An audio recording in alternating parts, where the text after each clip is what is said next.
आपकी इंग्लिश खराब है, आप अपने एग्जाम्स में अच्छे मार्क्स नहीं ले पाओगे और ना ही इंग्लिश बोल पाओगे। अगर आपको ये नहीं पता कि ऑल्दो, दो और इवन दो को कब कब यूज करें, क्योंकि इन तीनों का ही हिंदी में मतलब सेम होता है, भले ही, यद्यपि, इसके बावजूद, हालांकि। लेकिन आज की इस वीडियो के बाद आप अपने एग्जाम्स में और स्पोकन इंग्लिश में कॉन्फिडेंटली इन्हें आराम से यूज करोगे। तो शुरू करते हैं दोस्तों, तो लेट्स गेट स्टार्टेड।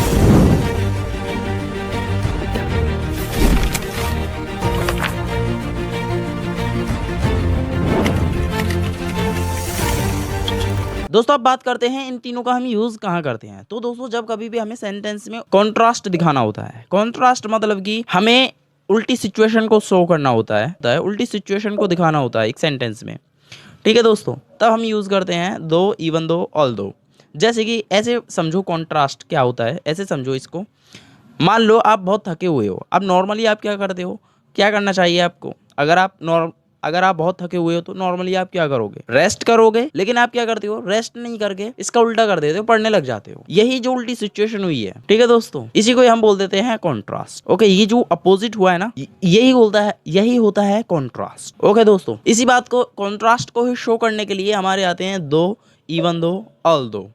ओके दोस्तों, लेकिन इनमें भी क्या है, अंतर है। जो हमारा दो है वो स्पोकन इंग्लिश में हम सबसे ज्यादा यूज करते हैं, और ऑल दो जो है वो रिटन इंग्लिश में सबसे ज्यादा यूज किया जाता है। यही है इनमें अंतर। और इसकी स्ट्रक्चर ये रहती है कि आपको सबसे पहले दो या फिर ऑल दो में से कोई भी सा भी लगा लेना है, फिर आपको सेंटेंस लिखना है, ठीक है, फिर आपको एक कॉमा लगाना है, फिर उसके बाद में दूसरा सेंटेंस लिख देना है। हालांकि मैं थका हुआ हूँ फिर भी पढ़ूंगा, तो बोलेंगे although I am tired I will study. Okay, दूसरा एग्जाम्पल लेते हैं। हालांकि मैं थका हुआ हूँ फिर भी मैं दौड़ूंगा, तो बोलूंगा ऑल्दो या फिर दो I am tired I will run. हालांकि उसके पास पैसे नहीं थे फिर भी वो खुश था, तो बोलेंगे although he had no money he was happy. हालांकि वह हार गया लेकिन उसने कोशिश करना नहीं छोड़ा, तो हम बोलेंगे although he lost, but use नहीं करेंगे, कॉमा लगाकर काम चलाएंगे, ठीक है दोस्तों। और फिर बोलेंगे he did not stop trying.